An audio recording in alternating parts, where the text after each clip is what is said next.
Hello, my friends, and welcome to episode 88 of the Kiss Army Nation podcast. We are your hosts. I'm Pasquale Veri. And I am Claudio Spera. Welcome to the show, everyone. So during the holidays, my girlfriend and I went to Plattsburgh, New York to see a tribute band called Almost Queen. Imagine my surprise when I walked into the Strand Theater for the Arts and saw my good friend, Tony Mann. Now, Tony is an avid Kiss fan who has worked on numerous projects, too many to count here. And as a result, he has a slew of stories to tell. I know because we talked Kiss at the merch stand at the Almost Queen concert. Now, at that moment when Tony and I were talking, I knew then that we needed to have this guy on the show because he'd have so many incredible insights and stories about the band that our listeners, you guys, the Kiss Army, are going to want to hear. So without further ado, Kiss Army, please welcome to the show the man with 1,000 faces, my friend, Tony Mann. Welcome to the show, my friend. Hey, thanks for having me on, you guys. That's really cool. I'm excited. I'm excited to talk to you. Great to see you. This is so awesome to have you. You know, I'm going to tell you a story. I was driving back from work, and I was so excited to have this episode with you, Tony. And we've been talking with Pasquale, and there's so much stuff that we can talk about. So really exciting to have you. Thank you so much. Oh, thank you, man. Nice to hear that. Thank you. Nice to meet. I love your Kiss room. You got some really cool stuff. Thank you so much. You should see Pasquale's, man. This is nothing compared to what he has. That's great. I have some stuff to show you in a bit too. But anyway, I love cool. it. Cool. I like your love gun background there. That's awesome. Look at that. Oh, I did it for. Hey, I want Tony. to have all the girls, but then I would be in the way. So what's the point? That's right. Yeah, get out of the way there, Tony. Tony, before going into your stories, which by the way are amazing, we would like our listeners to know a little bit about your Kiss fandom. So what were some of your musical tastes as a child, and how did those influences lead you to Kiss? Okay. All right. Well, I grew up going to see all kinds of music, and I saw a lot of influential shows to me and other people like David Bowie, The Who, Alice Cooper. I as far as the rock things, my dad and some of my uncles like jazz, so I got to see and meet a lot of really iconic jazz performers actually, and got to know them, like people like Buddy Rich and Gene Krupa and all people. And but as far as rock, when I was a young kid, I really liked Alice Cooper, The Who, The Stones, The Beatles, Led Zeppelin, Black Sabbath. But also when I was a kid, the Partridge Family was popular, so I liked David Cassidy, and I later got to meet and record with him. So it's pretty cool because at least when I was growing up, nobody seemed to care if you were a kid, and I went to shows really young, even that were in bars and everything. Nobody really seemed to care, especially in New York or major cities. And, so I'm a New Yorker. And so, here you have a lot of access to all kinds of things, especially, guys in Kiss were around and a lot of other bands. Everyone travels through here. And I was lucky my parents and my family encouraged music and took me to all kinds of shows, even as a really young child, So Kiss kind of happened at a time when some of the glam rock things were kind of fading, like Alice Cooper and Bowie were kind of in a different transition period. Like, Bowie was glam and Ziggy Stardust and Aladdin Sane. And then, he came back on the Diamond Dogs tour in like a white suit, like what you see like John Travolta in with like a soul band. Mm-hmm. So, and another interesting point is that a lot of theatrical bands had their things made here, like costumes and staging. And I don't know if you guys know, I forget, but I'm a costumer and I made clothes and costumes for a lot of people, including way later Degeneration, who opened for Kiss on the reunion tour, many shows. So what happened is I had exposure to the people who made the clothes, like Larry Legaspi was a friend of mine, and he did a lot of Kiss's early costumes, Funkadelic, LaBelle, and all these people. And then Jules Fisher is a Broadway lighting and staging guy who did the Mothership for P-Funk, David Bowie's Diamond Dogs, and then later like Kiss Destroyer staging. So, get to know these guys in a different way, around the city, and then you see the shows. And so there was some buzz about Kiss before they even had an album out, and I saw them before they even had an album out. And the thing is that they weren't really much of a New York band for very long, like a local band. They were thinking more internationally from the get-go. So they had big rehearsals, and they really had their stuff together before they played even live shows at all. They rehearsed a lot before they even played shows. And then they didn't play very many shows around the area. They played one show at the Bratz Loft on Bleecker Street. And then they were playing like Queens and then they were playing at the Diplomat, which later, Manhattan, that was it was like a rundown hotel in Times Square. Mm-hmm. So they were just playing random shows.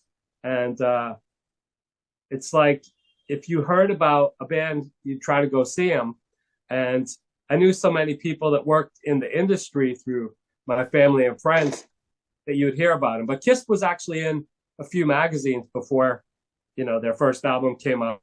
So people knew about them and were talking about them. And when people saw them, they were impressed because they weren't slacking off. They were very well rehearsed and had their stuff together, Did you like them, as soon as you knew about them? And, you mentioned that you even went to a show before they released the first album. So do you remember which show was that, or how many shows have you seen? Oh, of course. That was the Academy of Music, New Year's Eve. And they were kind of just added to the bill at the last minute. It was like Teenage Lust and the Stooges and Blue Oyster Cult. And Kiss was added, basically bought their way on the bill as a favor. Bill O'Coin got them on the bill. And also, that's the first show where they used the lighted Kiss sign. He gave it to them as a surprise. And so there was a rehearsal before that at the Fillmore East. And I did see a little of that, but it was a free show, but it was kind of like an industry show also. And that's the one where you may have seen the spiderweb background and everything. Oh, wow. Yeah. East, in the East Village, but it wasn't called the Fillmore anymore. It was closed. But Alice Cooper used to rehearse there, and people used to rehearse there. And they had other names for the place after it was the Fillmore. But that was like a big rehearsal for the Academy of Music show because, they knew they were going to be testing new gear and playing with Blue Oyster Cult and the Stooges, that was Raw Power, the Stooges. That was a very popular Stooges period. And also Teenage Lust was a locally favorite band, which had guys who were in David Peel and the Lower East Side. So anyway, all these people were ahead of Kiss, if you want to put it that way. They were coming from nowhere. But they rehearsed, and when they came out, it made a big mark, and people took notice, especially, say, guys from the Bratz. Like the first Manhattan big show was at the Bratz Loft on Bleecker Street. And you can read about it in a book I wrote, Lost Rockers. And, we interviewed Rick Rivets, but he's since passed on. But all the other Bratz are around, Keith West. And what happened is they needed to get in front of people, and so they would play at like hotels, but that was like a proper gig. It wasn't a party, Mm-hmm. Mm-hmm.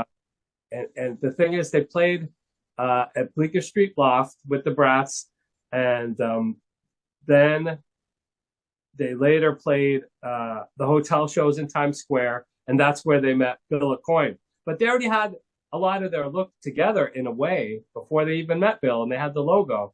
Mm. So, they had played in at Coventry in Queens, mm-hmm. and then later they played at the Daisy and those places.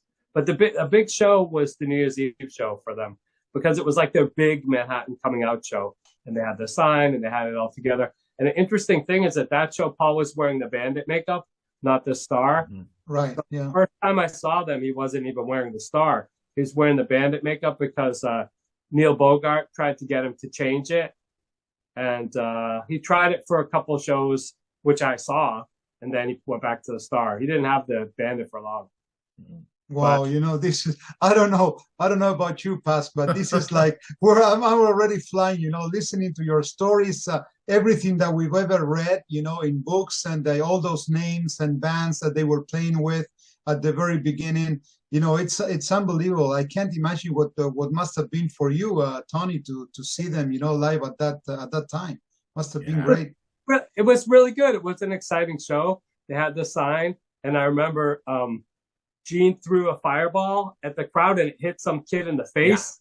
And Bill had to get him to sign a paper so he didn't sue the band. That could have been right then, but luckily he was into it and it was fine, And so it's funny that nobody knows the name of that person, but I saw that happen, and a lot of people I'm still friends with today were at that show. Oh wow. Wow. In fact, Ivan Krall, who since passed away, was filming at that show, I remember.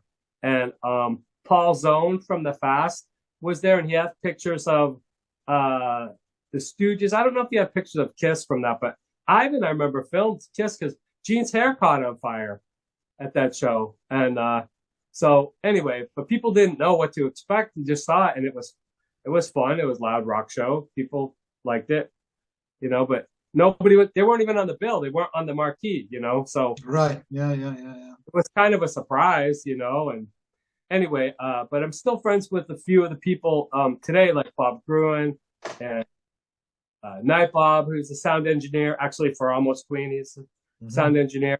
He works for Ace still, and many other people. Billy Joe White, who was in Teenage Lust, is a friend of mine. Okay. So maybe talk to some of these people later. I remember about that show, I was really young, I wasn't even 10 years old at that show. I was like 8 years old. And I went with my dad and my, and an uncle.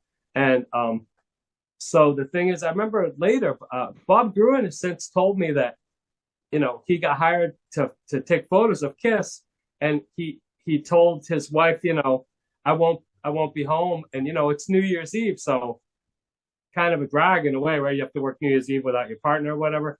But what happened is that he took pictures of Kiss, and then they played, and then Bill told him he could just go home. There's no pictures after. So he just left, he went back to celebrate New Year's Eve elsewhere or whatever. So it's kind of funny because Bill told him they don't exist without their makeup.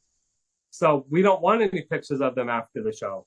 And he's like, really? So this concept started early, and that was the thing about Kiss, is that they weren't really supposed to be seen in public without their makeup. And there's other things we can talk about that later with Big John and all that. But I actually saw Peter at a drum store in Times Square when I was a kid, and he was getting drumsticks. His drumsticks he was picking up with his name on it. Okay. And personalized drumsticks, which not everybody had in that era, And so I recognized him even without, his makeup and everything. And he gave me a stick, and I have it. And oh, wow. He talked about it in an interview in Circus Magazine, that some kid saw me, and didn't expect to see him there. I saw all these other famous drummers there, mostly not rock, but he liked the jazz guys, so he kind of hung out with those people, so anyway, but yeah, the show was exciting, and everybody was great that night. The Teenage Lust and the Stooges were amazing. Raw Power and Blue Oyster Cult was always great.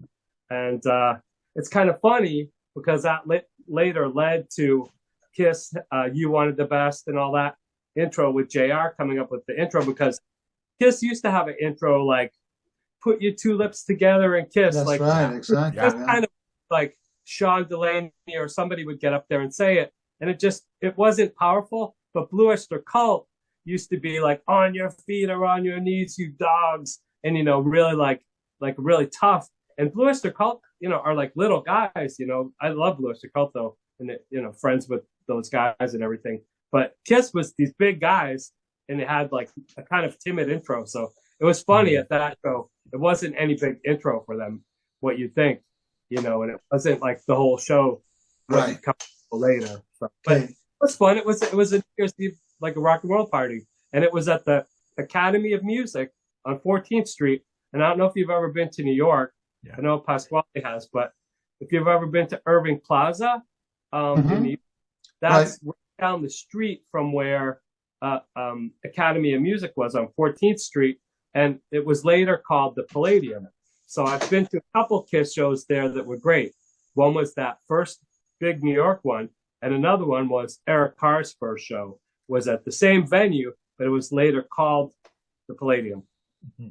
So anyway, so Tony, I'm sure that you must have attended many Kiss shows, but do you have some favorites? Maybe the first ones, they got the one that you just mentioned with Eric Carr, you know. So tell us about it.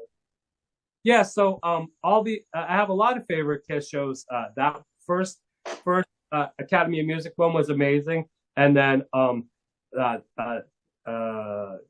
in Nassau Coliseum on another New Year's Eve was a great one, and Beacon Theater, and then the first show at the Garden they played was a big, awesome one, and I saw them every time at the Garden. Every single time they played, I went to it.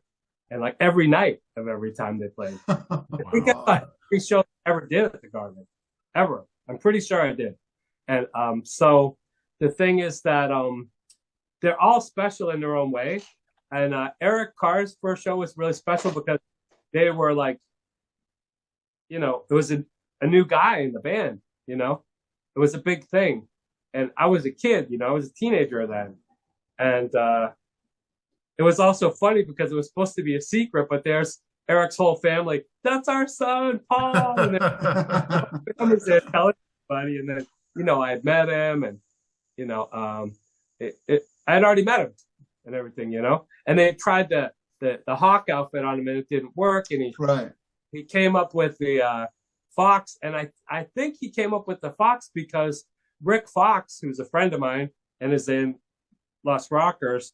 He was in Steeler and Wasp. He started Wasp. He's a New Yorker, and he used to actually date Peter's sister, and he used to go to the rehearsals at the Loft and everything. And he went to early shows, and he had a band called Martian Rock Band. We used to dress like a lizard man and all this, and they got in rock scene, and they used to play locally here in New York. But he went by, you know, a rehearsal for the Palladium, and he was talking to Eric. And he told him his name's Rick Fox, and he liked that his name was Fox. So we think kind of he might have got the idea for the Fox from Rick Fox, because they didn't really know what to do. They had spent a lot of money on that hawk outfit, and it's pretty terrible. Yeah, didn't work. Yeah. And so the Palladium show was incredible. Eric's first show, he totally won the crowd over. People loved it. And he had a slightly different makeup that night. Mm-hmm. It's like cover of People, like a little more detailed. That's the only time he had that makeup. And I became friends with Eric, and anybody did who met him. He was a really friendly guy. But I would see him around at shows. He managed local bands, and he supported other bands, and he would go out and jam with people like Smash Gladys at the Cat Club. And he was around, and he was a friend and gave me presents, and we were both drummers, so. And I had a lot of different things to talk about. So, wow. But that was, and then a more recent great shows I saw of them, because I've never gone on one of the cruises, so I missed that experience. But I did have a lot of special shows. Like I went to the Garden with Big John to see Kiss. That was really great. And I went to all the reunion shows at the Garden. I had a laminate because I was making clothes for Degeneration. And they opened one of the nights, and my friend Howie Pyro from Degeneration gave me his laminate because we both had orange reddish hair at the time.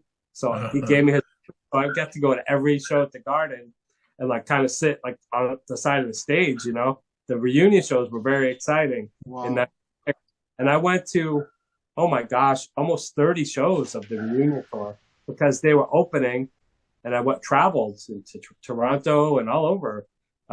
To see them. And so it was exciting. The first show of the reunion at the Garden in 96 was super electric because there's people that had never seen Kiss with their makeup and Yeah. reunion with Ace and Peter and everything. And that was electrifying.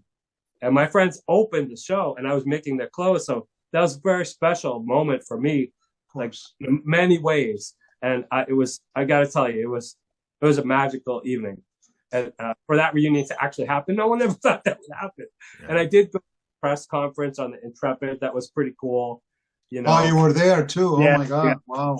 You know, feared of anything, I just go. And another one that I just happened to find out by accident was the John Barbados show, when they played at the old CBGBs, where I played a lot. I grew up playing there. Like, I kind of learned how to play there in a way, to a crowd anyway. And I was riding my bike to Stephen Blush's house, who I write with and work with for something. And I saw in the alley behind CBGB's guys that looked like Kiss, but I didn't think it was them. And there's like a car there for some reason. And I didn't know what was going on. And I looked, and then I saw Doc McGee. And then I said, I thought that was like a tribute band. It's really his Kiss, like dudes, but with the makeup for John Barbados, right? And so I asked Doc, like, are you playing here today? And he said, yeah. I said, I'm definitely going. He said, okay, go in and tell them you're on Nick Simmons' list or something. But then Eric Singer asked me to go in and like fix the drums. So the drums were in rough shape. So I like kind of put it together so, you know, it wouldn't fall apart when he was playing it. And I told him, like, it's not in great shape, but take it easy, you know, and it'll be fine, I guess. And what happened is an interesting thing happened at that one, because I saw them outside. So I took pictures, and there's Gene, you know, and they're on the street in New York, and no one even knows it's them. You're not expecting to see them, you know? So it's pretty funny. And when it came out of they had a bus for a dressing room. So when they came out with their makeup in the suits, I took video, and, you know, I made a big post. I took photos, not inside. You couldn't take photos inside. But what happened is I got like subpoenaed because I posted all these pictures and video of them from that show. And it was supposed to be a big secret, but I hadn't gone in like everyone else did. So I didn't sign some release or leave my phone. So it was just kind of a funny thing. But that was a really good show. And that was interesting because they played with just the suits and the makeup. Yeah, it was only once. That's right. Exactly. Yeah. Had a fashion thing in Italy somewhere too. Right. There. And that was a really cool show. And another really cool show was a Creatures of the Night show in Massachusetts. And I went to the in-store at Strawberries Records. And I know that Keith, the guy who runs Kiss Online, he was at that signing too. And I have like a signed photo of all they were at an in-store at a little record store, Strawberries Records in Massachusetts, in costume and makeup signing. And, you know, I have pictures I took of that, and that was kind of fun to be at that in-store. And they weren't that popular at that time. A lot of people, Creatures of the Night, didn't even know Kiss still existed. Right, yeah, that was a down, yeah. When I had a Kiss shirt and people were like, they still play? Like, people didn't even know, you know, and it was pretty wild. And so those were all great shows. And the recent shows, that was a great stage set they had. I enjoyed that. I saw it at Barclay in Brooklyn, and I saw it at Madison Square Garden with Big John. And like Lydia, I saw Lydia and people like that. So it's fun to like go to the show with people that are part of the show. Like I sat with Jeanette at a show one time. And yeah, the close family, of course. Yeah, really nice, you know. And I remember sitting next to Jeanette at a show, like a Love Gun show or something, and the riser came over and Ace threw a pick and it hit Jeanette right in the head. You know, really fun. Really. And I've been to shows with Fat Vinny. Do you know him at all? Vinny Gonzalez? Yes. Yeah, yeah. Okay, so I've been at shows like with Fat Vinny and Peter singing Black Diamond, and he says, Vinny's got you under his thumb or whatever, you know. Like, they knew him, you know. Big John used to call him Whopper. You should have Vinny on. He'd be really good. Yeah, I met Vinny at an expo. Yeah, he's great. Yeah. He's a really sweet guy. And he's in the King of Comedy, and they took a lot of ideas from his lifestyle and put it into that movie. He's a wonderful guy. He's great. I love Vinny. Nice. But Super anyway, cool. like Kiss is like you get to meet all these community of people, and there's been all the different lineups. And I even saw Mark St. John. That was a good one. Oh. I went to the full show he played in Binghamton, New York. I was at that show. And Oh, he wow. opened a couple shows, right? I saw one of them. That was cool. That was a cool show. It was different. Well, that must have been quite an experience, and not too many people, was able to see, the first show from Mark St. John, a full show. Yeah. Yeah. I mean, it was a big audience. It was thousands of people in Binghamton, but it was just, that's it. They played another show, half the show. That was it. With Bruce. Yeah. What an opportunity, and it's tragic. He passed away, and Eric passed away, and all this, and but all that. But those are some of my favorite shows, I guess. Those are pretty good. I didn't go on the cruise, any of the cruises, but all the other experiences I've had been pretty lucky. I say, pretty Oh, good. tell me about it. Just we with what you just told us, that's amazing. The amount that one of the biggest concerts that you've been to, Eric Carr, Mark St. John, Creatures of the Night, the Academy of Music. It's amazing. But and I like all the great opening bands they've had over the years. I saw them open for someone, which most people didn't, and then I've seen them have great opening bands like Judas Priest or people like this that became legendary later. And Exactly. Yeah. Cool. So there's all that. So anyway, I hope that answered your question. Super. Yeah. Oh, super yeah. Cool. Thank you. Thank you. So Tony, it's obvious that you've seen, like Claudia was saying, some of the, a lot of the major Kiss shows out there. So you really have a unique perspective on the band and their music. So if you don't mind, I want to play a little game that we played with a former guest a while back. It's called Best and Worst. So we're going to give you a topic, and I want you to tell our listeners what is your best and worst, and tell us why. Okay? All right, so we'll start with best album, worst album. Wow. Okay, best album. That's really tough. Wow, that's tough. Well, one of my favorites for sure is the first album, and they still play a lot of the songs from the first album. Yeah. So just like that feeling of that time and how it relates to, me as a New Yorker and all that is very special. I also love, I love every album to some degree. I don't hate any of the albums. I'd say probably that's right up there with the best for me. And I'd also say I do love even Destroyer, Love Gun, Rock and Roll Over for different reasons. I love Hotter Than Hell for a different reason. Other ones for different reasons. So that's tough. If I had to pick one, I would pick either the first one or Alive, because even though Alive has overdubs and all that, it does have the feeling of being there, because I was there, and I'm telling you, that's how it felt. So Alive is very special, even though it's, the overdubbed and everything. It still feels like it's not like they couldn't play. They could play. And so I'd say like the first or Alive, probably the most. And then the worst, probably in a way, I think like Psycho Circus or a couple of the most recent albums, because I don't feel as connected to it.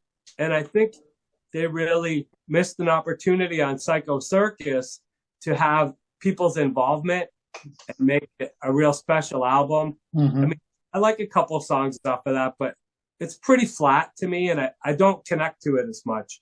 And it seems like a lost opportunity. And to be honest, like after the solo albums, it seemed like everything went kind of separate, even though the guys stayed together a little while longer. And not like I don't like some of the songs or albums. I like Dynasty, Unmasked, all that. Also, I will say The Elder, when I first got The Elder as a kid, being a Kiss fan for all these years, and I saw the album cover of The Elder, and I opened it, and it's a gatefold, it's a table. And, and it was just like, wow. What is this? What is this?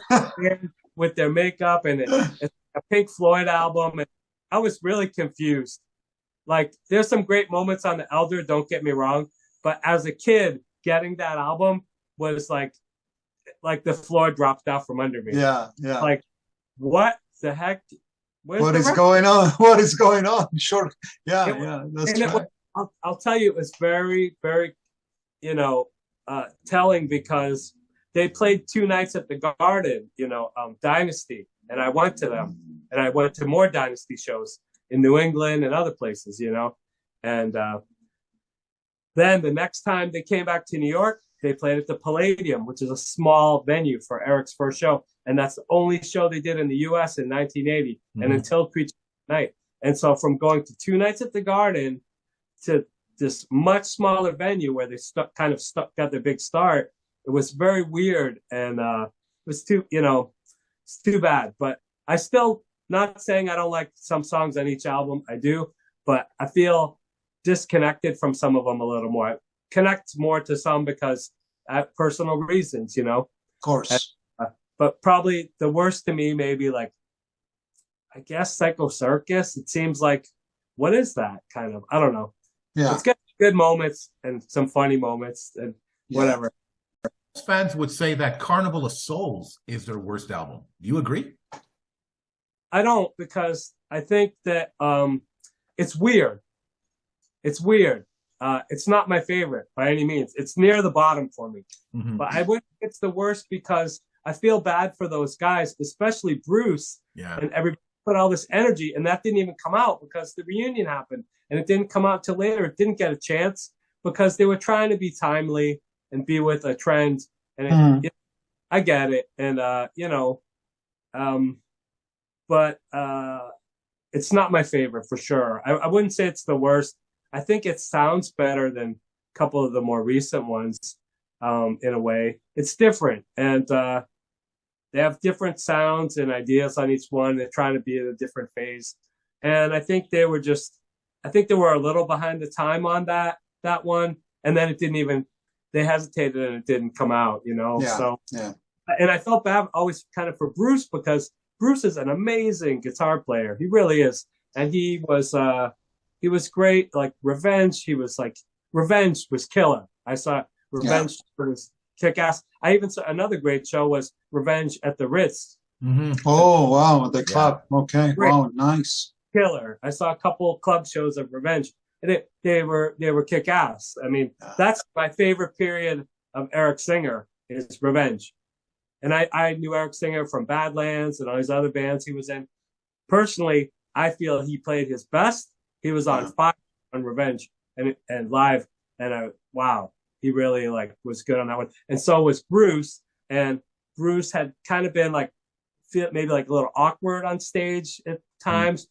In that tour, he kind of found his place, and I thought Bruce was really good at that. And then, they did the reunion, and then later, Eric Singer now has been in Kiss for years and years and years, and really got to go back in it. It's a little weird, but no, it is what it is. He's in Grand Funk, and he's happy in life, and he's a wonderful guy, And Okay, Tony, so I have one more best and worst for you. Again, you have a unique perspective. I'm curious to know. In your opinion, what do you feel is Kiss's best decision and worst decision? Okay. Kiss's best decision was to go with Bill Coyne and Sean Delaney. That's their best decision. We probably wouldn't be here today if that didn't happen. True. And their worst decision, I feel, I don't know if it's a unified decision, but I think some of the worst thing that happens is and who knows where the press comes from. Press can be a weird thing, but to badmouth other members of the band or other producers. I've heard them put down Bob Ezrin and Ed Kramer and other guys in the band. And it's I love all those records and all those producers and all those people that were in the band. I mean, my favorite drummer of Kiss is Peter, and that's probably not a popular opinion, but my favorite drummer of Kiss is Peter. And anyway, but so for them to constantly be tarnishing the name of legacy of the band, it's look, just accept that was a period you did that then, and there's no need to feel insecure or weird about it. I don't know. There's a lot of politics in the band, as you are. Yeah. But I feel the best decision to go with Bill Coyne and Sean Delaney to manage the band. I mean, and then that led to Neil and everything else. And that was really, really good. That was a good choice. They had to choose somebody, and they, other bands chose the wrong people. Let's put it that way, Yeah. Right. That's So, Tony, at the beginning of the episode, in the intro, I mentioned that you were the man of 1,000 faces. okay. Now, I want to talk a little bit about you, because you are and were involved in so many projects. Yeah. And I want to focus on some of these projects that you were involved in. So I want to start with Tony Mann, the designer. Tell us about some of the big names that you were working with as a designer and how you got into designing. Okay. All right. So, all right. So some big names I worked with are Joey Ramone. I was his personal tailor for years. The movie Zoolander. Mm-hmm. Me and my friend made all the clothes, costumes for Zoolander, Degeneration, a lot of the New York rock scene bands, and other Mary Tyler Moore and Rhoda TV reunion. Oh, wow. It was, I was making clothes for myself. Okay. So, I'm a New Yorker, but there was a period in my life when I lived in New Hampshire during high school. And, there's a period in my life when I lived in New Hampshire, and you couldn't find cool rock and roll clothes. Even the girls' clothes weren't even that cool. Mm-hmm. So I was making stuff for myself to wear, right? And then I had a band I joined up there called the Flying 69. We later changed to Electric Monster. We wore costumes like Kiss, Alice Cooper, T-Rex, The Sweet, all those bands that we loved. And I made them. We all made them, So I learned how to make clothes by doing it. And then I would alter my clothes and make my clothes. And then when I would go out, people would ask me where I got it. And I said, I made it. Like, for instance, here's something. My friend told me Madonna was going to be coming by a club one night. So I was wearing something I made, a vest. And this guy came up to me and said, hey, where'd you get that vest? I said, I made it. Do you want it? So I gave it to him. I didn't even know the guy. Turns out, here comes Madonna, and she's with that. She's with that guy. And she said, hey, where'd you get that? And the guy said, this guy gave it to me. And she said, I want something. So I went across the street to a clothes store where I had some things in the racks for sale, and I got them and I gave them to her. And I said, give these to your dancers. I don't care what you do with them. And you're welcome to them. And she said, come by my apartment, guardhouse tomorrow, and I'll leave you a check. And I did. She actually paid me. Wow. So that randomly happened. But I had met Madonna a couple of times before that, but that was really cool. And but people asked me where they could get something I was wearing. I said, I made it, so I'll make you one. But the thing was, I didn't really know how to make clothes very well at first. Mm-hmm. So it took me a while to get it together where it wasn't going to fall apart or whatever. And major people that helped me was Degeneration, the band, was a New York band of friends of mine. And they used to have a party here called Green Door Party. And it was a rock and roll dance party. Bands didn't really play there. It was like people dancing to DJs, but everybody dressed up like glam rock, like the old 70s New York, like New York Dolls and all that style, right? Like glam. And so, I like that stuff a lot. I love T-Rex and Sweet, Slade, all the bands before Kiss. I like Alice Cooper, all that. Yeah. Love Alice Cooper and T-Rex big time. And so anyway, my friend was in Degeneration, Howie Pyro, who recently passed away, just last year. And he was in a band as a kid called The Blessed. And he played at Max's Kansas City underage, right? And you can go to these clubs underage, right? And a guy from the Heartbreakers, Walter Lohr, joined his band, Johnny Thunder's in the Heartbreakers, not Tom Petty, like Okay. New York related.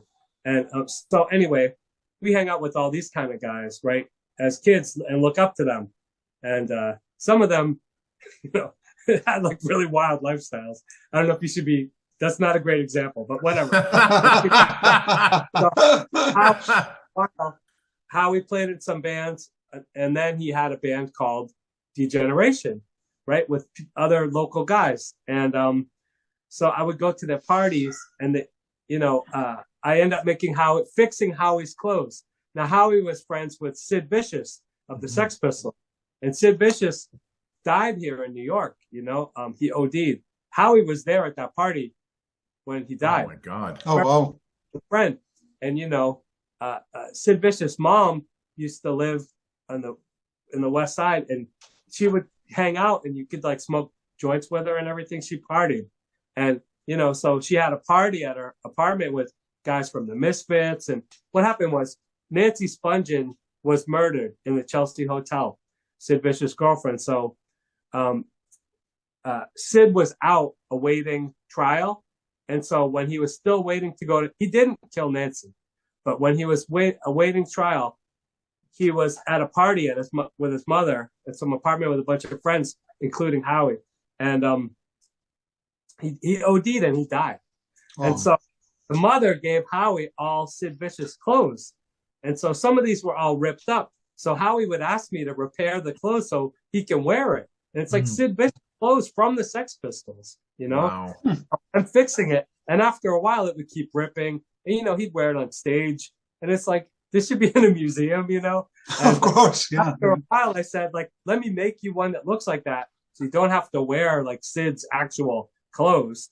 And then let me take in your pants and do whatever. And then I made stuff for Jesse, the singer, Jesse Malin, the singer of Degeneration. And he was in a band called Heart Attack, which was a hardcore band, and a couple other bands. And, he asked me to make him two-piece suits. So I did that. And then Joey Ramone loved Degeneration and said, Jesse, where do you get these clothes? And one day, Jesse said, Joey wants you to be his personal tailor and make him some stuff. So I said, well, tell him to call me. And every time I saw Joey Ramone, which was a lot, I already knew him. All the Ramones, especially Joey, was walking around the East Village a lot. And I already would say to him, hey, I'll fix your clothes anytime you want, because he was almost 7 feet tall. Mm-hmm. He was 6'6" tall, and it was hard for him to find clothes that fit. And I said, hey, I'll fix your clothes if you want anytime. He would never call. But then Jesse told him I made the clothes. So I got this phone call. I picked up the phone. This is Joey Ramone. I was like, yeah, I know who it is. And I want you to make my clothes. I go, I'll come over right now. I didn't even hang up the phone. I just dropped it on the floor. And I went over to working with him and making clothes for him. When I went home later that night, the phone was just in there. I didn't even hang up the phone. So just because of really Howie and Degeneration helped me a lot. And a lot of people, I almost ended up making some clothes for Green Day because of them and other people like that. And they really helped me a lot and supported what I did. And they were opening for Kiss at the reunion tour, and I was making clothes, so it was really cool. And so I just right place at the right time, and I was just being creative and trying to do something for myself, and then end up working with other people, and through a series of things, I end up learning how to really do it properly. Are you still doing it? I try not to, but once in a while I do, make some things here and there. Okay. And it's like a real love-hate relationship. It's a lot of work. And but I did learn a lot of tips from Larry Legaspi, who used to make clothes for Kiss and others. And he actually gave me an Ace prototype costume, which was falling apart. He was going to throw it away, which I sold a few years ago. And you may have seen it in a recent auction. It says like hotter than hell. It has like a lightning bolt between the legs. I can send you a picture. Oh, sure, it sold. Sure. I had that for years, but it was starting to fall apart because it was all foam rubber. But Larry told me how to make costumes and things that aren't necessarily real clothes. There's ways to do it, certain ways. But anyway, so that's kind of how I got into it, just for making for myself. And then my friends kind of wanted something. So there you go. Connections and connections. That's right. Okay. Yeah.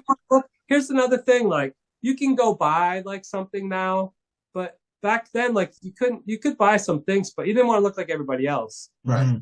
You want to have like a special look, like a little different thing, and so I appreciate that. And so I would work with people and try to make what their vision, and like that. So anyway. I was listening to an episode of The Kiss Room with Matt Porter just today, and he was. I love Matt Porter. Oh yeah, he's amazing. He was interviewing Gene Hunter from New York Fury. I don't know if you know them or if you know him.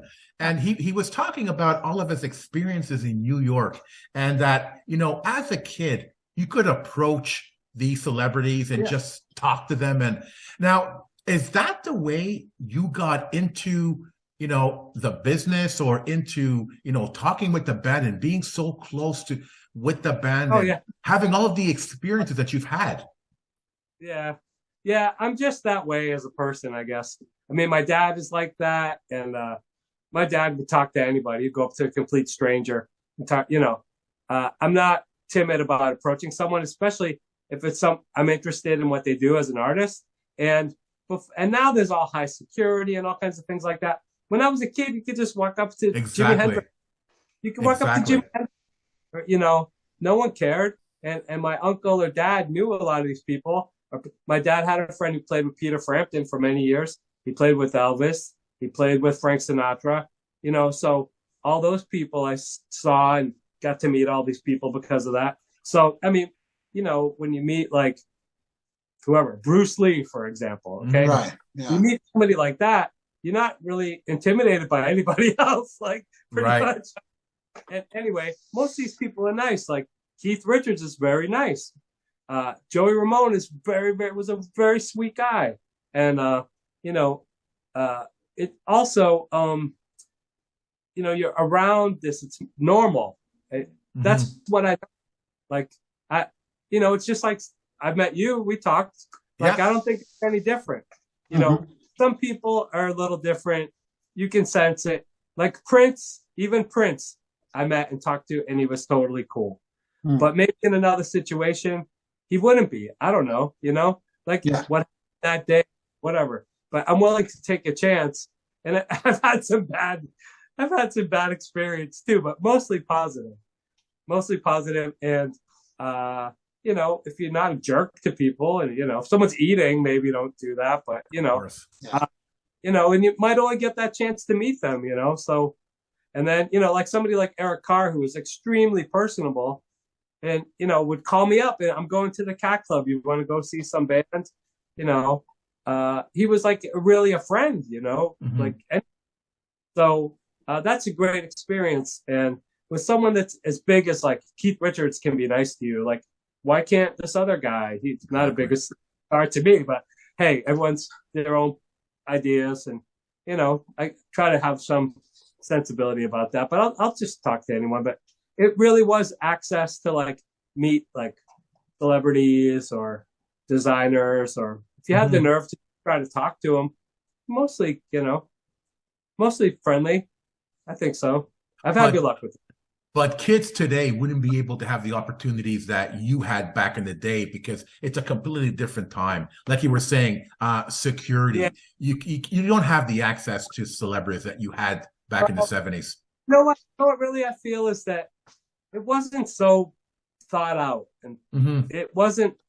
They found a way to make money off everything, meet and greets and all. I never paid for an autograph.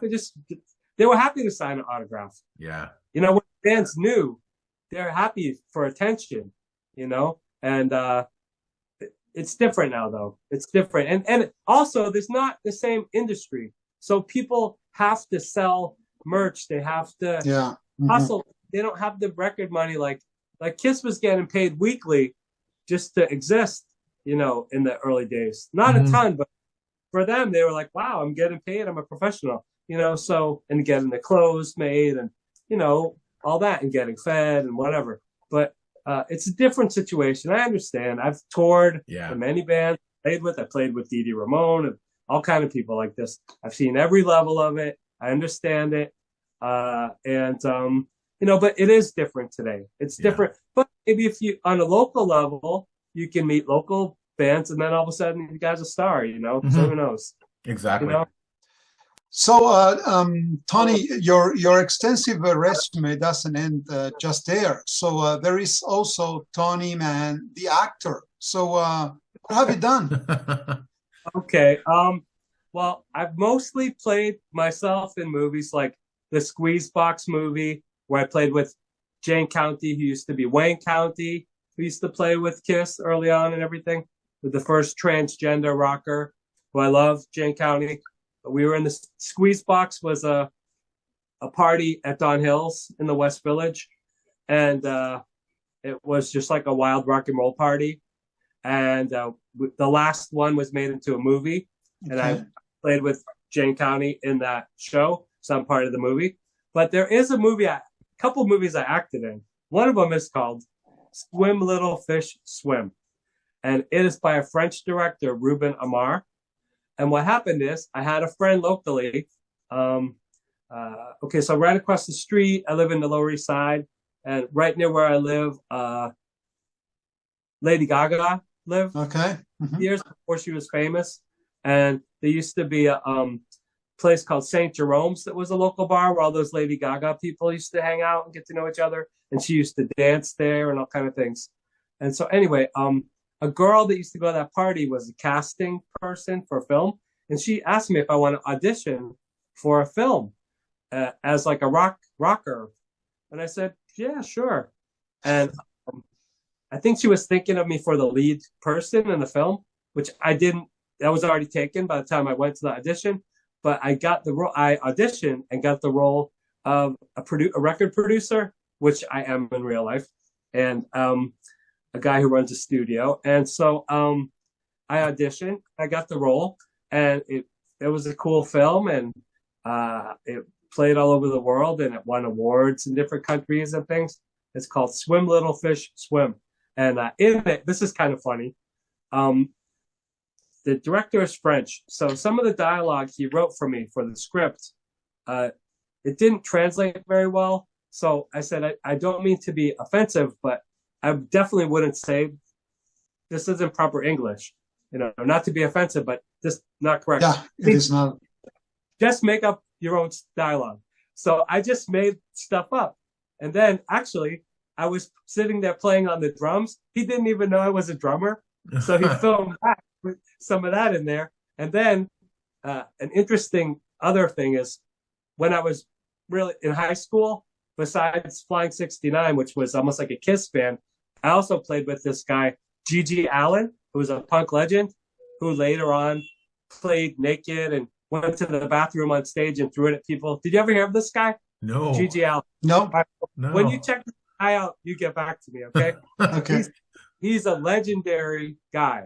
And I was at a show with him. I played a show with him where he actually knocked his own teeth out. So I have the teeth in a necklace, right? Oh my God. And so I wore it, and in the movie, I talk about the teeth. So I'll send you the link. You can see this film. It's really funny. Cool. Because some of it I just made up, but then other stuff was real. So it's kind of funny. And so I've been in a couple films. I wouldn't say I'm some great actor, but that director said I'm a really great actor. So that's cool. There you go. Nice. I just tried to be myself. They want people to be, they want I'm a character of some sort. So they want what you are, unless they want you got to play something else. That's different. I'm not that kind of actor, but I can be myself, natural, I suppose. So that's what I did. And that's a fun one. Yeah. Another one was called No Spare in New York. And that was about a French guy, Romain, and he's a one-man band. And my friend, Paul Kostabi, who produced a lot of people, he started White Zombie, Psychotica, Youth Gone Mad. He produced Dee Dee Ramone's album I played on. I recorded a lot with him. He told me, this guy from France, a one-man band I'm recording up here, and he played a T-Rex song. I go, I gotta hear that. So I went up to go watch that guy record. I end up on the recording, and they were making a movie. So I'm in the movie. Oh, wow. So a little bit of acting in that. So both both of mine are in France. So I'm like a new Jerry Lewis or something. Like, popular in France. So I'm going. Oh, here's something Big John told me.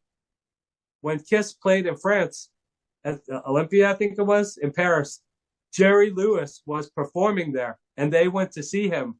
He went there with Kiss to see Jerry perform in Paris when they were there on tour. That was like some interesting.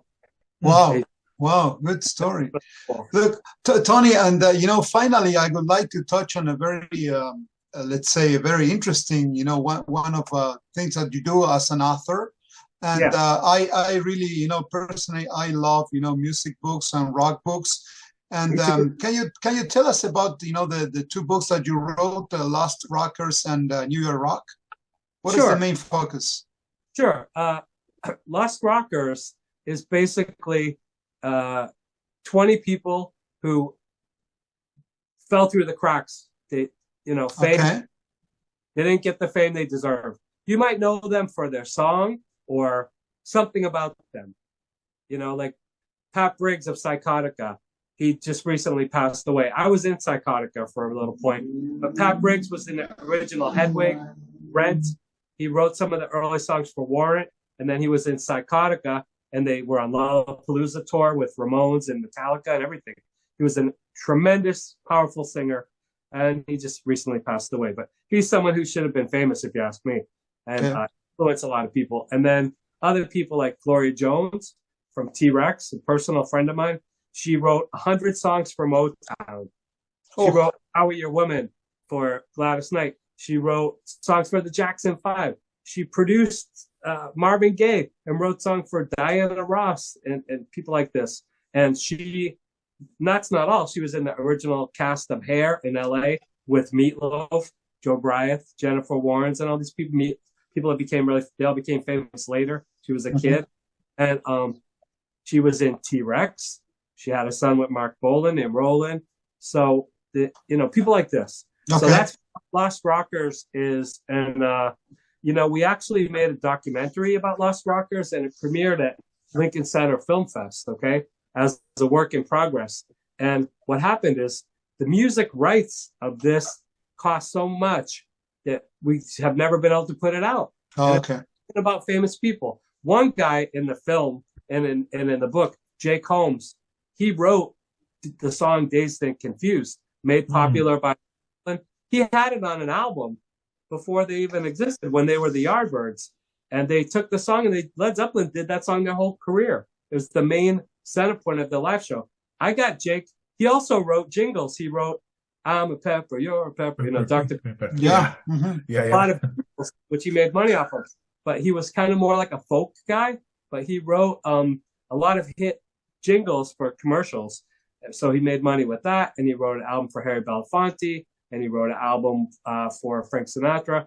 So he was like an industry guy. But I got him to sue Jimmy Page and Led Zeppelin. He got his name on Dazed and Confused now. But anyway, so Lost Rockers is about that, like people that, who couldn't make it. Yeah, who couldn't make it. One of them, Ginger Bianco, was in Goldie and the Gingerbreads, which was pretty much the first girl rock band, like rock out all girl band. Susie Quattro had her band too. Anyway, like a real, rockin' band. Goldie and the Gingerbreads. From that band came Genya Raven, and also Ginger was later in a band called Isis that played with Kiss at Coventry. So, wow. Lost Rockers, you'll find there's 3 or 4 stories in there that are tied to Kiss, like Rick Rivets, Rick Fox, Ginger.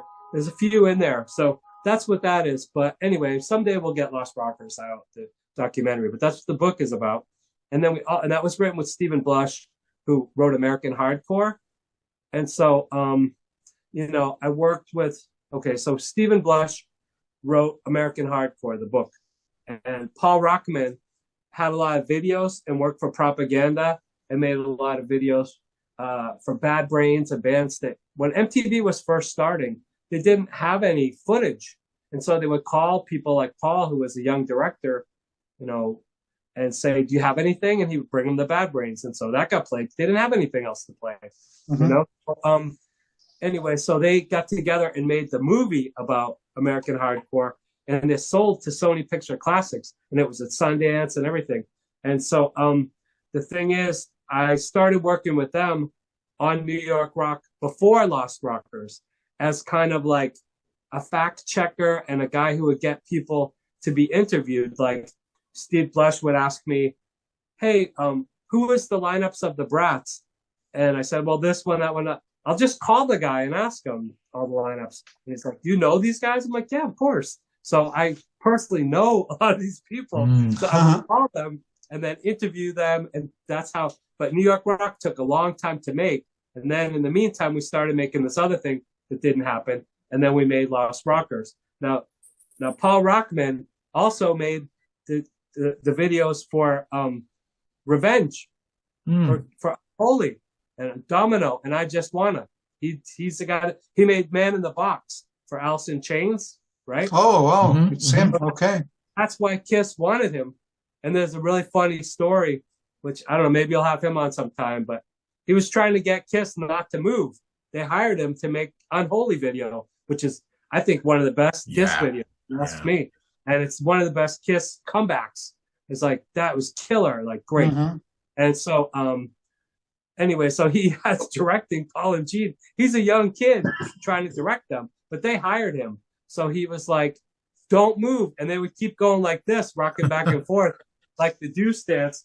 And he would go, you hired me, so you get a new image. So listen, he had to have multiple meetings with them right during the filming of the video and say, look, don't move. And then they see that they're trying not to move. It's so funny if you watch it and think about it like that. So I work with those guys on Lost Rockers. And then Steven, I work with on New York Rock. Steven wrote New York Rock, but I did a lot. I'm a contributing editor, and I did a lot of work on that and a lot of interviews and got people to participate. And we had these great events for it that included live concerts with guys from Manowar and all kinds of bands playing at it, and art shows with pictures from Chris Stein of Blondie and all the history of New York rock. And there's a good section on there on glam rock and the birth of Kiss in there too. There's a good chapter in there about that. Can you still get those books? How can you have access to them? You can get them. Okay. Yeah, get them on Amazon. And New York Rock is still actually in print. And there's great interviews there with Lydia and with Richie Fontana and with all kinds of people, Vinkie Phillips and all kinds of people who were there in the early days of Kiss. And what it comes down to is the New York scene was a lot of creative stuff. Like the Magic Tramps had a guy who breathed fire, and this band did that, and this guy did that. But those bands, like the Brats, could have been almost like big like the New York Dolls. But when they got an offer for a record deal, they tried to demand a lot of money so they could have a big stage show like Kiss when they were more like a rock and roll band. Okay. And so they even made an album, and they should have just took the $10,000 and made the album, and then more people would know them because they were a great band, the Brats.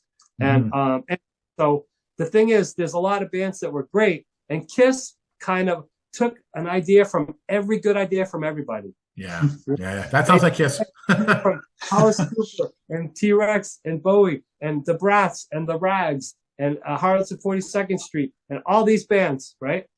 And then they had the fortune to meet Bill and Sean Delaney and the other people they work with, Joyce, who people don't talk about. Yeah. Joyce, who she married Neil Bogart, yeah. Yeah, and so she was a big part of it too. And people don't really, and there's other people too that were there in the beginning who Kiss had their stuff together, and they met a support team. And right away they got a manager, a record label, press, a lot of things right away. Almost conflict of interest in a way, but also they had to make it. They were the only thing on Casablanca at the time. Then Casablanca, actually, I don't know if you know this, you probably do, but when Kiss was signed to the label that was supposed to be on Warner Brothers, first it was called Emerald City, like Wizard of Oz. And then, Neil signed Kiss, and then they played a concert for Warner Brothers, and everybody at Warner Brothers said, we don't want anything to do with this band, take the makeup off. And he left Warner Brothers. He left, and he had made Buddha records and hit records for other people, and he knew he knew Kiss was going to be huge. So he tried to get him to take off the makeup. They didn't do it. He tried to change Paul's makeup. It didn't work. He just said, all right, we're doing this. And he put all the money into it. Bill put all his money into it. So they had a support team, and all these other bands didn't. And that's what happened, you know? So that's what New York rock is kind of about, how these bands made it, and some of the bands that you might not have heard of that didn't quite make it, and local bands and huge bands, you know, because only so many bands made it out of CBGBs, you know, and most of them really weren't punk. I mean, you know, they weren't, but whatever. Right. They called it that, new wave or whatever. That's when bands come out and say we're this or we're that, probably not really much going on. Like that's somebody else to say. Like, just do your art. You know, if you're just trying to make money off of it, whatever. But really, Kiss, I think, wanted to be a band that they wanted to see, like at first, and then the money and all this stuff came later. They didn't have that kind of money first. No, not at all. Yeah. No. Have big stage show. They just came out and played, and it was great. You know. Tony, I remember in Plattsburgh we were talking about the Big John book. You were involved with that book, and then you were no longer involved. Can you tell us what happened? Yeah, what happened is, okay, so Big John was a wonderful guy. I love Big John. He was one of the nicest people. I don't know if you ever met him, but he was a wonderful guy. Yeah. And beautiful person and really great. And everything he kind of said, if you write it, it's like gold, whatever. People you interview, and then you have to cut it all up and make it sound like something. He had such a memory of everything. And you think about it, he was a detail guy because of security. And, you know, he had to know everything. He remembered everything. And he had a great memory. He was a wonderful, sweet, generous guy with his time. Spent a lot of time with him, talking to him. And I got some of the interviews. He got some of the interviews. So he had a friend that wanted him to write a book, who was a mutual friend, Stephen Altman, who was a drummer. He drummed for a bunch of people. He's a talented guy, multi-talented. This guy met Big John when they were working for Iron Maiden. Been on him to write a book, and then he knew I worked these other books. So I met with them, and we said we're going to do a book, and we agreed, you know, if one of us dies, this book has to come out. If I die, John dies, whoever, right? That's the deal, right? So what happened is we started doing the book. I interviewed over 100 people, like all kinds of people, you know, guys from the band, guys from other bands, guys who worked in the crew, a lot, over 100 people. And that was super fun. We had a blast. And we found out some of the people had passed away when we were looking for them. Like Ace's Brody Tex passed away. We found out certain people had passed away trying to talk to them. So it was, you know, bittersweet, you know, and but Big John got to see during his life how much people loved him, because everybody wanted to talk about him and to him. And in rock and roll and in show business, you have a chance to make a lot of enemies. And Big John, everybody loved that guy, okay? And it was wonderful. And he never had a falling out with anybody in Kiss or anything like that. He left Kiss when they were going on a little break after he went to Brazil. When they were doing the Brazil shows, he set that up. He went to America and joined Maiden, you know, because they told him, we're going to be taking a break. We don't know what we're going to do. You're not really on retainer. He had a family, you know, he had to like support. So anyway, never any hard feeling. They love Big John, always supportive of him.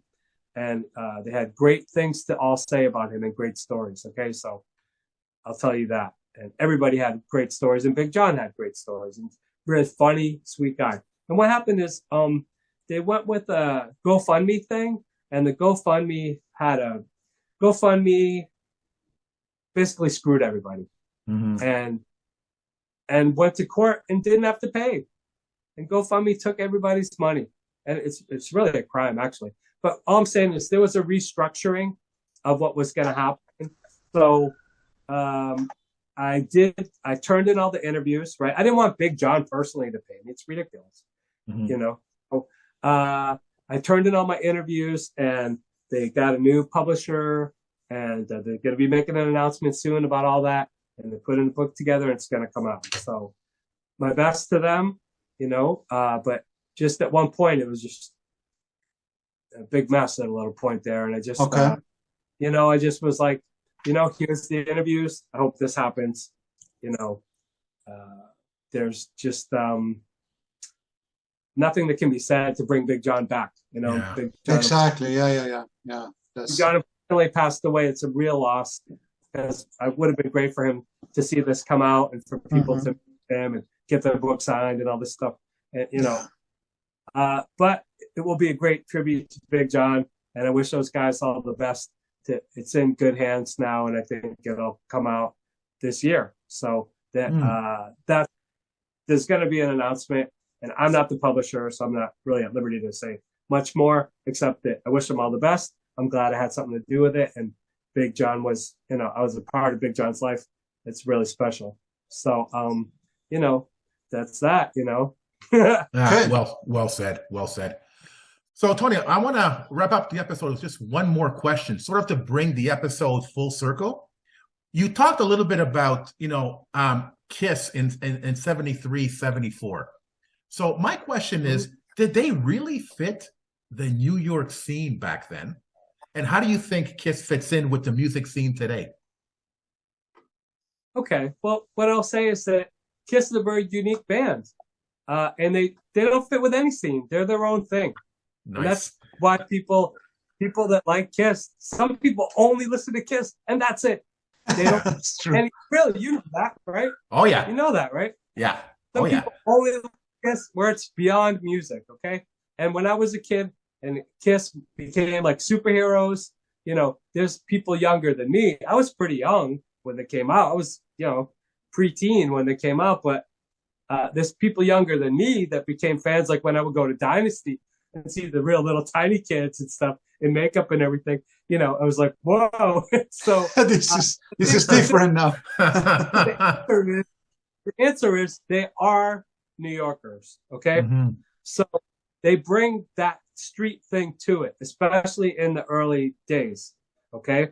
They bring that raw, gritty rock street thing to it in the early days, for sure. It went other places later because you're trying to keep a career going. You're trying to sustain a career. Everyone has their ups and downs, their changes they go through. Every major artist has a different haircut, a different this and that. Even Lemmy shaved for a while. Even the Ramones had slightly different, they stayed mostly the same. But, AC/DC and Ramones kind of stayed. But Kiss is a very, very unique band. Even though they take from this and that one, it somehow became this blend of what it is. If you like it, it hooks you in easy. Yeah. And they had a lot to offer with the two guitars. Everybody. Here's the big thing. When Kiss came out and they started playing in New York, people were shocked that they all could sing like that, because a lot of punk and attitude bands can't even really sing, to be honest. It's mostly attitude and screaming, and they bring something to it. But, I like a lot of bands that are all kinds of sounds. So not to put anyone down, but I'm just saying, a lot of people here are a lot of attitude, whereas, say you go to Nashville or Memphis, the people can sing like birds. They can harmonize. Yeah. The average rock guys these days and then couldn't harmonize, really. You might have got one guy who's the lead singer and another guy, the guitar player, chiming in, kind of like a Stones thing or what, that was big. The Beatles could all harmonize, and Kiss liked the Beatles and the Raspberries and these bands that could sing. And so that gave them an edge, and they all had, each guy could be a lead singer to some extent. So that gave them a lot of facets to their sound and a lot to, where you don't get bored. Oh, Gene's sing a song, Paul sing a song. I used to like when they used to sing together back and forth, Nothing to Lose, that stuff. That's a very good point. That's a very good point. And then it got after the solo albums, it got to be less that, only Paul, only Gene, so that's what I'm saying. Earl was a band, we're all in this, and then that. But I think they fit in with the New York scene of freaks more than they did of music. They were kind of not the New York darlings of Max's Kansas City, and how the Lou Reeds and even these kind of people are really artists, you know. They didn't fit in like that, but they fit in of like people that just want to have a good time and that are rock and that aren't, you know, as pretentious maybe, you know, just like that. But, and then today, kind of the same thing. I think it's like, you know, it's not that serious, you know, it's supposed to be fun. It's rock and roll. Like, it's rock and roll, right? It's rock and roll. This one and that one and about this guy, that guy. It's supposed to be fun, you know, it's supposed to be rock and roll. You can forget about troubles, you know, and escapism and just forget about this. You know, other people can do all that other stuff, you know. Tony, I would like to ask you a question. Sorry to cut you off, but you know, I'm really, you know, fascinated by the way you kind of express yourself in music terms. You know what you just said about harmonizing, you know, and the edge that Kiss brought actually to the scene with having 4 singers. That's a very unique thing. So let me ask you something. You said that the first album is maybe one of your favorites. Yeah. Do you think that album, you know, everybody say that it's not so well produced, that, you know, the sound is not that great, but do you think, does it capture the raw of what Kiss was at that time? Yeah, and I think like even like the demos from them do too. And Yeah, I don't say whatever with the produced. I mean, as far as a produced album, you have like Destroyer or the Elder that has Bob Ezrin production like they would have on a Pink Floyd or Alice Cooper, you know, record. Yeah. But, you know, sometimes the production is some of the producer's personality more than the people. And so when you get like the first couple Kiss albums are raw, I appreciate the rawness. Nowadays, everybody can make a perfect record in perfect tune, in perfect timing, and you don't feel nothing. Like it's all heart, those early sound. So I don't mind that it's raw. I don't say it's not a good production. There's different things about music I like.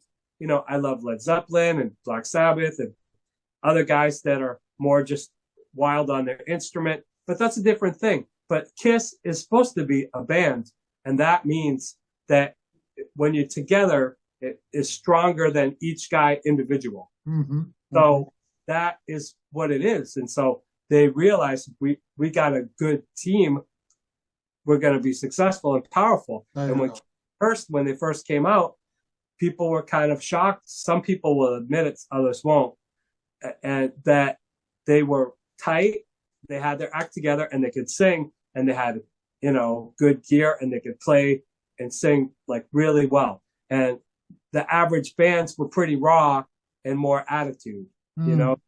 And I like that too, but that's a different thing. They were going for the moon. They were going to be international from the beginning, and it shows. And you know, it's easier to look at it now. When you first saw them, everyone had their opinions at the time, and that's okay. And you know, it's all valid if that's what you're into.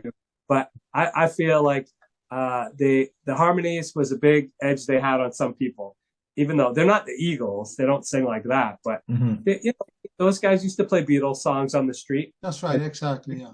You know, so there you go. You know, they're a musical band and they're songwriters, and you know, they're not just playing a bunch of junk. It's like a whole experience, you know, from beginning to end. And they're still going to this day. And I was actually at an iHeartRadio press conference right before the final tour started here a couple of years back before the pandemic. And they were asking us in the audience of the press conference where they should play the last show. Okay. We were saying like, in New York, like Central Park, like a free show. And who knows where it's going to be. But, you know, I remember when the Ramones ended in LA, I felt really like gypped, you know, like what, like not the last show was in New York. Yeah. And had celebrity people come jam with them and all this. Okay. But I just felt like they asked. So we said, everybody I was there with said, you got to play the last show in New York. You Yeah. know? That's right. That's For right. sure. Well, For sure. for sure, pretty much sure that it's going to be New York. I don't know about the free concert, but anyway, I think, but Well, it there has was to be New free- York. It has to be New York. There was the one for Tribeca Film Festival a couple Yeah. of years ago. They played, and my friend did sound for it down in a park. And it was not the whole show, but they played. And Yeah. you know, but I think it should be in New York, but who knows? And who knows when it's really gonna end? You're gonna have to drag those guys off the stage. Of course, they keep going. A kid, you know, you've been doing it since you're a kid. Like, Yeah. I mean, even if the band ends still, and they say it's gonna go on without them, but Bill said that a long time ago too. Bill O'Coin said that the band was going to continue with all different members. You know, is that going to fly and bring some? If they bring some real high energy into it, it could, I guess. You know, I mean, some people say now they got half the band in it right now, even though those guys have been in it for a long time. Mhm. And Eric, there's people that say that it's a tribute band now. You know, there's Yeah. people say that it's whatever. But as you know, Pasquale, like tribute bands are very popular. You just came to see Almost Queen. Yeah. You know? Mhm. Yeah. The songs that live on, and to see someone play it live is special. Instead of like looking at it in a little box and feel the music hit you, is something I always loved about live music. It's Mhm. different than a recording, different than other aspects of film, and it's the thing about the first record of Kiss that I'll say is that that's them playing and singing. Exactly. Yes. Yeah. That's it. That's It's it. It's not auto-tune. It's not whatever. That's them playing. That's and a singing. real Kiss. That's It's a real. real Kiss. Yeah. Yeah. Tony, I think we're doing some magic trying to wrap it up. An episode with so much information. So many great stories. Personally, I can't thank you enough, and I can keep going forever. For sure, we have to do a round two because you have so much. Your memory. It's something unbelievable. All of the names, and actually, as Paz was saying, a truly man of thousand faces. So you've done so many things. You're still doing so many things. So thank you so much. Before passing the puck to Paz, I just wanted to thank you for your time. It's been great meeting you, and thank you for all. Thank you. You're welcome. It's really nice to be on your show, and I'll tell more people about it, and maybe get some more guests. You can have great guests. You guys are good. Absolutely. Thank you so much. Thank you. Absolutely. Absolutely. Now, Tony, you know that we've met several times at various Kiss expos, but we never really had a chance to talk. Not like this. So I think it's I think it's fantastic that we're using this medium to reconnect and listen to your amazing stories. We started doing that in Plattsburgh, but Almost Queen was coming on. I had to go, and it's like right in the middle of a great story about John Hart. I had to go. So it was really fantastic reconnecting with you on the show tonight and listening to your stories, getting to know you more and all of your experiences and all of the amazing things that you do. And, wow, I don't know, were you lucky? I mean, were you at the right place at the right time for all these things so many times. So many times. Very, very lucky. I've been very, very lucky for sure. But, the thing is, I'm not afraid to try. I'm not afraid to talk to someone and go for it. You have to take a risk sometime. And, sometimes you just got to take a risk. It doesn't happen. It doesn't happen. You asked me to be on the show. I could have said no, but of course I said yes. And people like you that are very positive, I really appreciate. There's a lot of nastiness in the internet world. And it's people like you, and especially like Matt Porter, who's so positive. He's like a beacon of like positivity. And you're a very positive person. And it's, of course, it's great, wonderful, because it's easy to just put things down and be negative. But of course, it's supposed to be fun, like I'm not taking it so seriously. Exactly. Yeah. Have fun with it, and you can have your opinion. No one's wrong or right. There's no rules to it. But I appreciate your both your time and all the best with your show, and I look forward to seeing the final version and hopefully talk to you guys again sometime. Well, absolutely. Thank you so much. Thank you so much. Thank you. To the Kiss Army. Thank you so much for listening. If you have any questions, comments, or ideas, please message us at talktome@kissarmynationpodcast.com. We hope you enjoyed this episode. I know we did. Until the next time, remember, never stop rocking. Take care, everyone. If you enjoyed this episode, like and subscribe on YouTube or follow us on Spotify, Automatic, iHeartRadio, or wherever you listen to podcasts. Don't forget to make yourself heard. Leave us a comment on Facebook, Twitter, or Instagram. See you all soon, Kiss Army.